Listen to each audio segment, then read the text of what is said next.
kill for you. Cause for women to sue you. And got the D removed. Did you know we were rated D? Wow, that was a newly revealed video from 4 years ago when Trump was running for president, facing a civil lawsuit over Trump University with former students accusing him of fraud. Mother Jones published the video this week from a source who sued Trump. And what you actually heard in that clip is a window into Trump's thinking about this, how he operates, using the threat of lawsuits to beat back criticism, foreshadowing his own approach as president in this country, where he has threatened critics and opponents, both real and imagined, with lawsuits. Joining me now is Barbara Ress, an expert on the Trump Organization. She was an executive vice president at Trump's construction company working on Trump Tower. Good to have you with us, Barbara. Welcome back to The Beat. I'm curious to get your thoughts on this tape. Does this tape match your knowledge of Donald Trump from your experiences with working for him? Well, in a couple of ways, absolutely. I mean, you know, number one, who knows if it was a D and who knows if it was an A? You know, he may have made that up. But as far as the idea that he would go and sue somebody to, you know, win whatever he needs to win or increase his standing or intimidate them to change their mind about something, yeah, that's very commonplace. He's done that many times. There's a clip on the Mother Jones tape where actually Trump seems shocked. Not that this is actually happening, but that he personally is being sued. I want to play it for you. There's a reason for cooperation. Is there something you can do about it? You're the only reason why this case is going on. You know, I've got hundreds of cases against you because they're saying you were personally involved in making false statements. It seems he's agitated that he's being personally being sued here. Trump suggests that he usually is insulated and that he insulates himself from these types of lawsuits. What do you think about that? Well, he has a perception of the law that's very interesting. He sort of writes the law as he goes along. And he does have this idea that he can hide behind a corporation, absolutely. And he picks and chooses what he does when he hides behind them. Like when he's, well, I have a particular experience in my dealing with him where he didn't want to be involved because something was going on with the corporation that was bad. But with the corporations that went bankrupt, he's bragging about how he played the game and he gamed the system. So he has this notion that he can do whatever he wants with his own standing in a corporation. There's no doubt that we all... Sorry, go ahead. You wanted to add something?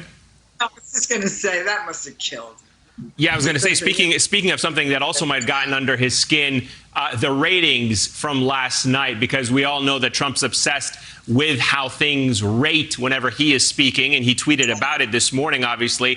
Trump's reaction to the fact that Biden had better ratings than the president last night. Give us your insight into how he might react to that news. Well, he would try to deny it, for one thing. He might try to say that it was reported by the fake news. That's another thing. And I don't think he would ever acknowledge it. I don't think he would admit to it. I think he would deny it. But how is he reacting? Oh, he hates it. He hates it. Because he does not live in reality. He lives in Trump world. And to him, this election is sewn up, and everybody loves him. He's got all these notions. So. Yeah, I was going to say, it immediately conjures back that, obviously, press conference after inauguration when Sean Spicer came out and tried to suggest that the inauguration crowd size was larger than what we were seeing. Let me play this for you. Last night during his speech, Trump pointed to the White House. He bragged. Watch. The fact is, I'm here. What's the name of that building?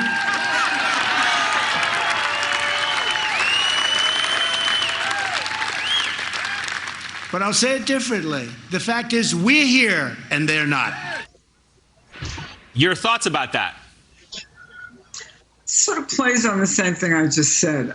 He has this notion that, he won legitimately, which is, everybody knows now that he did not win legitimately, and that, the Americans are behind him, and that he's the king. He thinks he's the king, and that's the kind of notion that he has. We won, we did it, we'll do it again.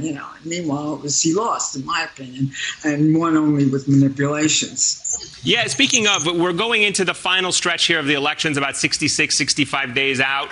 How do you think he will react in these final couple of weeks and months, if you will, before the election, if you were to look at the polling, if you'd look at the ratings, if you'd look at the pressure he's under politically, the number of Republicans that came out this week and distanced themselves voting for Joe Biden instead of the president, how do you think he will lash out or behave under this type of stress that we haven't seen from him before, with all, even with the politics of what we're seeing in the country, the protests, the pressure? I think the lies are going to be more outrageous. I think he's going to put a tremendous amount of pressure. Somebody mentioned the pressure that he put on Nikki Haley to make the ridiculous speeches she did. That will be all over the place. Everyone that is tied into him, that is in his area, will be out there touting his nonsense, telling his lies. As far as Biden's concerned, he will have anyone and everyone looking for any kind of research on Biden and saying things. He's got under the counter, he's got people saying he's a pedophile, and he's got all his, this is all, in my opinion, from the Trump campaign, from the Trump people. And it'll get uglier and uglier. And of course, I was going to say, and of course, even with that, a lot of people are saying he's also trying to sow doubt about the integrity of the elections by raising doubts about mail-in voting and what have you. So trying to undermine the integrity of that process as well. Barbara Ress, always a pleasure. Thank you very much. Always come back to the beat. We love having you on. We'll be right back.